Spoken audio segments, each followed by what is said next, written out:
Perkenalkan, saya mewakili kelompok 5 akan membahas tentang ekosistem perkebunan buatan. Mari kita bahas. Nah, adapun tanaman-tanaman yang ada dalam ekosistem kebun buatan seperti buncis, terong, tomat, dan juga kurus. Mari kita bahas satu persatu. Tanaman buncis adalah sejenis polong yang termasuk dalam keluarga legum atau polong-polong dan memiliki nama ilmiah Phaseolus vulgaris. Yang berikut itu komponen biotik atau hidup itu yang pertama produsen, yang kedua konsumen, yang ketiga dekomposer, dan yang keempat organisme menguntungkan. Yang berikut komponen abiotik atau tidak hidup itu yang pertama tanah, yang kedua air, yang ketiga sinar matahari, yang keempat udara, dan yang kelima suhu dan kelembapan. Yang berikut itu proses dan interaksi dalam ekosistem. Yang pertama itu siklus nutrisi. Tanaman buncis mengalami nutrisi dari tanah seperti nitrogen, fosfor, kalium untuk tumbuh. Yang kedua itu aliran energi.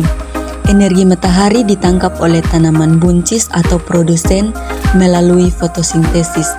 Dan yang ketiga itu pertumbuhan dan reproduksi. Buncis tumbuh dari benih, berkecambah, menghasilkan daun, bunga, dan akhirnya polong atau buah yang berisi benih baru. Dan yang keempat itu interaksi spesifik. Itu meliputi kompetisi, simbiosis, dan yang terakhir itu predasi dan herbivora. Yang berikut itu efek samping dari budidaya tanaman buncis dapat dibagi menjadi dua, yaitu dampak positif atau keuntungan dan dampak negatif atau kerugian. Yang pertama, dampak positif atau keuntungan itu meliputi manfaat kesehatan, yang kedua itu perbaikan kesuburan tanah, yang ketiga itu nilai ekonomi yang tinggi, yang keempat itu fleksibilitas budidaya. Yang berikut efek samping negatif atau kerugian. Yang pertama itu kerentanan terhadap penyakit, yang kedua itu ketergantungan pada pupuk, yang ketiga itu masalah fisiologis tanaman, yang keempat itu memerlukan perawatan yang intensif. Materi yang berikut, proses ekosistem tanaman tomat terjadi melalui yang pertama fotosintesis, yang kedua penyerapan nutrisi, yang ketiga interaksi hewan dan mikroorganisme, dan yang keempat itu daur ulang nutrisi, yang kelima siklus air, dan yang keenam itu rantai makanan. Materi yang berikut, efek samping positif tanaman tomat tidak hanya menghasilkan buah, tetapi juga menyuburkan tanah, meningkatkan keanekaragaman hayati, memperbaiki udara, dan menjaga keseimbangan ekosistem. Materi yang berikut, efek samping negatif pada tanaman tomat dapat berasal dari yang pertama, hama dan penyakit, yang kedua, kekurangan air dan nutrisi, yang ketiga, lingkungan tidak sesuai, yang keempat, penggunaan pestisida berlebihan, yang kelima, kompetisi antar tanaman. Baik, di sini saya akan menjelaskan tentang bagaimana proses ekosistem kebun, khususnya tanaman terong.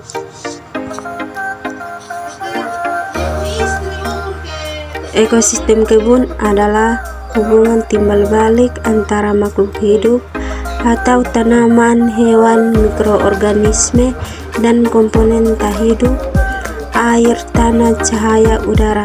Pada tanaman terong, proses ekosistem berperan penting dalam pertumbuhan dan hasil panen. Yang pertama, komponen ekosistem pada tanaman terong. Komponen biotik atau makhluk hidup. Tanaman terong sebagai prosedur serangga penyerbuk, lebah, kupu-kupu, hama, ulat, kumbang, daun, kutu putih. Musuh alami hama, keping, laba-laba, tawon, parasitoid. Materi yang ketiga, faktor apa yang mempengaruhi ekosistem kebun pada tanaman terong. Jadi di sini ada dua faktor. Yang pertama itu faktor biotik dan faktor abiotik. Yang pertama, serangga. Serangga dapat membantu pengerbukan dan mengontrol hama. Kedua itu bakteri. Bakteri dapat membantu menguraikan bahan organik dan menyediakan nutrisi bagi tanaman. Yang ketiga itu jamur. Jamur dapat membantu menguraikan bahan organik dan menyediakan nutrisi bagi tanaman. Yang keempat, gulma. Gulma dapat bersaingan dengan tanaman terong untuk mendapatkan air dan nutrisi. Yang kelima itu hama.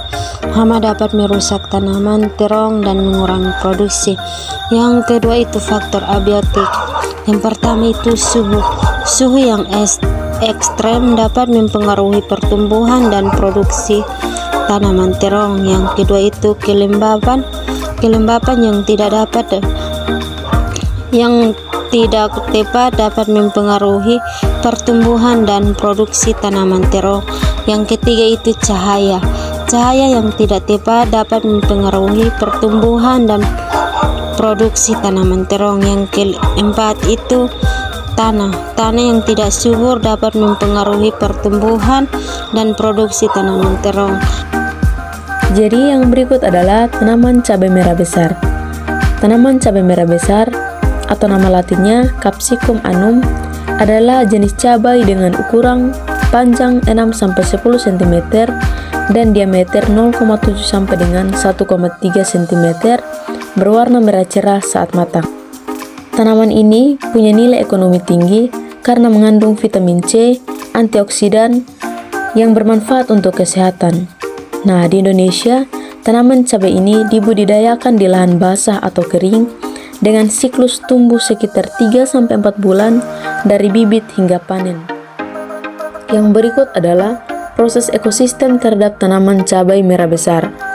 Nah, dalam ekosistem kebun buatan, proses interaksi melibatkan komponen biotik dan juga abiotik yang memengaruhi pertumbuhan cabai merah besar. Proses utamanya adalah penyerbukan dan rantai makanan, seperti lebah ataupun angin dapat membantu penyerbukan bunga cabai, sementara mikroorganisme di tanah mendekomposisi bahan organik untuk nutrisi. Yang kedua adalah siklus hara. Tanah menyediakan nutrisi, air untuk irigasi, dan cahaya matahari untuk fotosintesis. Yang berikut adalah pengendalian hama. Hama seperti ulat ataupun kutu daun bisa mengganggu, tetapi musuh alami seperti predator membantu keseimbangan ekosistem dikelola dengan baik. Jadi yang berikut kita akan sama-sama membahas tentang efek samping ekosistem kebun buatan terhadap cabai merah besar. Nah, meskipun bermanfaat, ekosistem kebun buatan punya efek samping negatif pada cabai merah besar dan juga lingkungan sekitar. Yang pertama adalah penggunaan pestisida berlebih bisa menurunkan kualitas cabai, merusak musuh alami hama, dan mencemari tanah ataupun air yang akhirnya memengaruhi produksi. Yang berikut adalah faktor-faktor yang mempengaruhi ekosistem kebun buatan pada tanaman cabai merah besar. Jadi, ada beberapa faktor kunci yang memengaruhi keseimbangan dan juga produktivitas, seperti iklim dan juga cuaca. Nah, kekeringan ataupun hujan yang berlebih bisa mengurangi hasil, ataupun cabai merah besar tidak akan berkembang dengan baik. Oke, jadi kita sudah membahas setiap tahap penjelasan, mulai dari apa itu ekosistem, apa saja yang ada di dalamnya, hingga efek sampingnya. Nah, demikian video kita kali ini, dan sampai jumpa nanti. Dadah!